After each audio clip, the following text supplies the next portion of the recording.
از دیرباز انسانها به دنبال پاسخ پرسش‌های بزرگی درباره جهان و وجود خود بودند. این به عنوان اولین تلاش بشر برای یافتن این پاسخ‌ها به وجود آمد. خدایان و موجودات ماورایی برای توضیح پدیده‌های طبیعی و ناشناخته آفریده شدند. اما با پیشرفت علم این داستان تغییر کرد. علم با زبان منطق و واقعیت به پرسش‌های انسان پاسخ داد و جایگزین روایت‌های دینی شد. با این حال بسیاری از مردم هنوز به دلایل مختلف به دین پناه میبرند. زمانی که استیون هاکینگ، یکی از بزرگترین ذهن‌های علمی عصر ما، اعلام کرد که جهان به آفریننده‌ای نیاز ندارد، سر و صدای زیادی به پا شد. رسانه‌ها با بزرگنمایی این موضوع آن را به یک جدال بزرگ تبدیل کردند. تصویری از هاکینگ در مقابل تصویری از خدا و این دو در حال مبارزه با یکدیگر. اما هاکینگ با آرامش تایید کرد که هدف او اثبات یا نفی وجود خدا نیست. او فقط می‌خواهد جهان را با زبان علم درک کند. دوستان عزیز، خوش اومدید به یک کنجکاوی دیگه در کانال گنجینه. منبع ما برای این ویدیو کتاب پاسخ‌های کوتاه به پرسش‌های بزرگ نوشته استیون هاکینگ است. در این کتاب استیون به پرسش‌های مهمی پاسخ میده که یکی از اونها این هست: آیا خدایی هست؟ هر جایی از این ویدیو از ضمیر من استفاده شد بدونید که از زبان استیون هاکینگ بیان میشه. سال هاست که به افراد مانند من، یعنی استیون هاکینگ، که با چالش‌های جسمی دست و پنجه نرم می‌کنیم میگوین که نفرین شده ایم. به زبان ساده تر، خدا زده به کمرت، میگه خدا وجود نداره؟ افلیج! انگار که خدایان از روی عمد ما را مجازات کرده‌اند. اما من همیشه این باور را رد کردم. به نظرم هر چیزی در این جهان، از کوچکترین ذره تا بزرگترین کهکشان، با قوانین طبیعت قابل توضیح است. شاید بگویید این قوانین را خدا وضع کرده است، اما این تنها یک نام دیگر برای همان قوانین است. انگار که بخواهیم با گذاشتن یک برچسب به جای درک پدیده‌ها آنها را توضیح دهیم. آریستاسخوس، دانشمندی از گذشته‌های دور، نیز همین فکر را می‌کرد. او به جای اینکه ماه گرفتگی را نشانه خشم خدایان بداند، با دقت به آسمان خیره شد و متوجه شد که این پدیده نتیجه ساده‌ای از حرکت زمین و ماه در اطراف خورشید است. او با کشف این راز احساس آزادی کرد. دیگر نیازی نبود که به دنبال پاسخ‌ها در آسمان‌ها بگردد. او فهمید که جهان اطرافش با تمام پیچیدگیش قابل درک است. کشف قوانین طبیعت مانند پیدا کردن نقشه گنج برای جهان هستی است. این قوانین به ما نشان می‌دهند که همه چیز در این جهان، از حرکت یک توپ گرفته تا چرخش کهکشان‌ها، طبق یک نظم مشخص پیش می‌رود. جالب اینجاست که این قوانین در همه جای کیهان یکسانند. انگار که یک دستورالعمل جهانی برای همه چیز وجود دارد. حال سوال اینجاست که اگر این قوانین همیشه ثابت هستند و همه جا یکسان، پس نقش خدا در این میان چیست؟ آیا خدا همان قوانین طبیعت است؟ برخی میگویند بله، اما عده دیگر خدا را موجودی میبینند که با ما ارتباط برقرار میکند. اینجاست که بحث جالب میشود و سوالهای بیشتری در ذهن ایجاد میشود. هاکینگ وقتی از خدا صحبت میکنه منظورش قوانین اساسی طبیعت. انگار میخواد بگه که اگه این قوانین رو کامل بفهمیم یعنی به ذهن خدا پی بردیم. اون فکر میکنه که تا چند سال دیگه انسان به این درک عمیق از جهان میرسه. سوال بزرگی که هنوز جواب قطعی نداره اینه که جهان چطور شروع شده؟ علم داره به این سوال نزدیک میشه و شاید خیلی زود جواب قطعی به دست بیاد. هاکینگ تو کتابش پرسیده که آیا خدا جهان رو آفریده؟ این سوال خیلی‌ها رو ناراحت کرده، اما اون معتقده که این یک سوال علمی مهمه. اون فکر میکنه که جهان خودش به وجود اومده و به هیچ نیروی بیرونی نیاز نداشته. قوانین طبیعت مانند یک دستورالعمل تکامل جهان رو تعیین میکنن. از دید اون حتی اگر خدا هم وجود داشته باشه نمیتونه توی این قوانین دخالت کنه. پس اگه خدایی وجود داشته باشه فقط در ابتدای آفرینش جهان نقشی داشته، اما حتی اینم ممکنه با قوانین دیگه قابل توضیح باشه در آینده. او این توضیح رو با یک مثال ساده تر میکنه. میگه که تصور کنید جهان مانند یک کیک بزرگ و پیچیده است. برای درست کردن این کیک به 3 چیز اصلی نیاز داریم. 1. ماده. همه چیز اطرافمون از کوچکترین ذره تا بزرگترین کهکشان‌ها از ماده ساخته شده. دوم، انرژی. انرژی همه جا هست، حتی اگر ندیده باشیمش.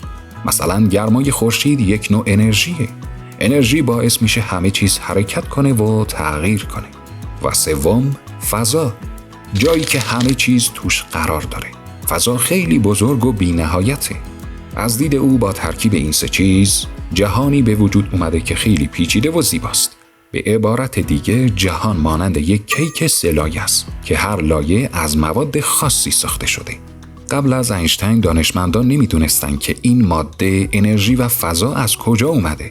اما اینشتین با فرمول معروفش E=mc² فهمید که جرم و انرژی در واقع دو روی یک سکه هستند و میتونن به همدیگه تبدیل بشن.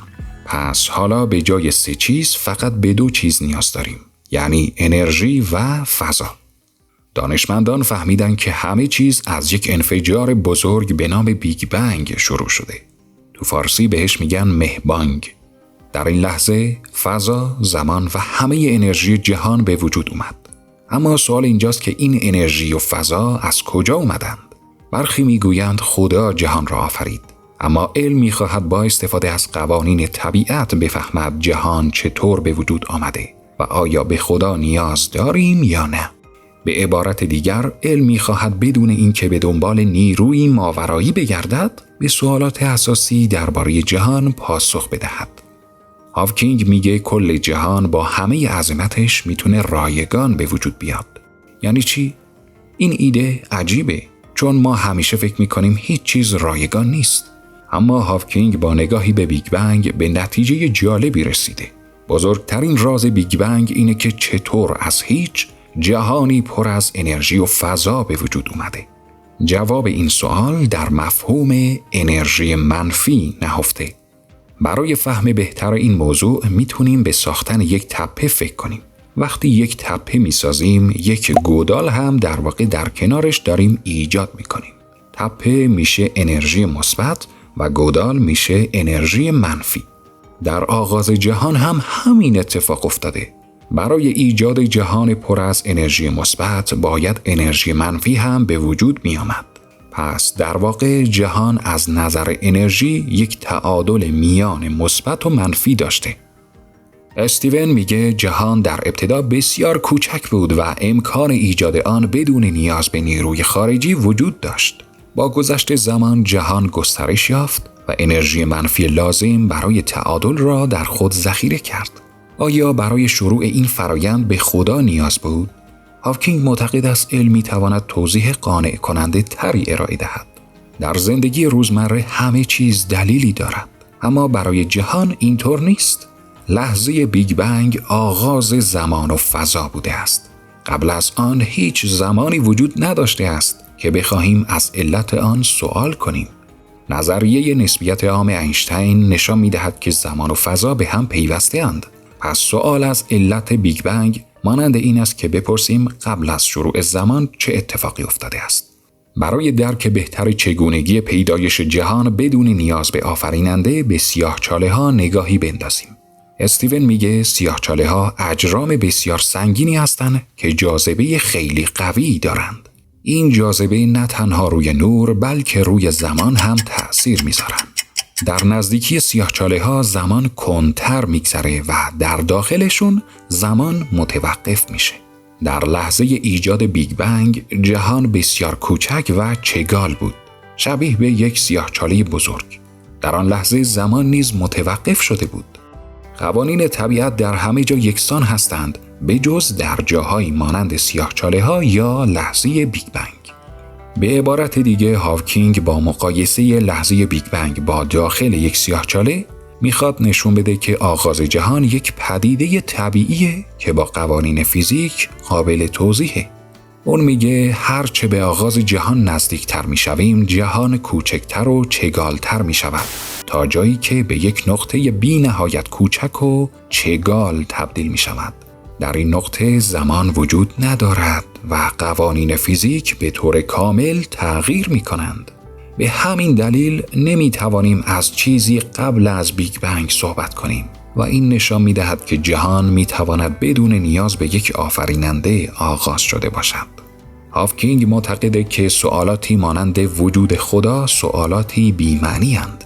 او این سوالات رو شبیه پرسیدن از لبه زمین می‌دونه. به نظر اون قبل از بیگ بنگ هیچ زمانی وجود نداشته تا خدا بتونه جهان رو خلق کنه. هاوکینگ به چیزهایی اعتقاد داره که مدرک علمی داشته باشند. اون وجود خدا یا آخرت رو باور نداره و معتقده که اینها فقط تصورات ما هستند.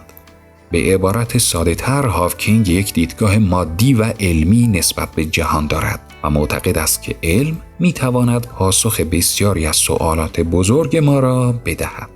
اگر کمی براتون پیچیده شد و سوالات بسیاری تو ذهنتون آورد، بیام کل بحث‌های مطرح شده رو مرور کنیم.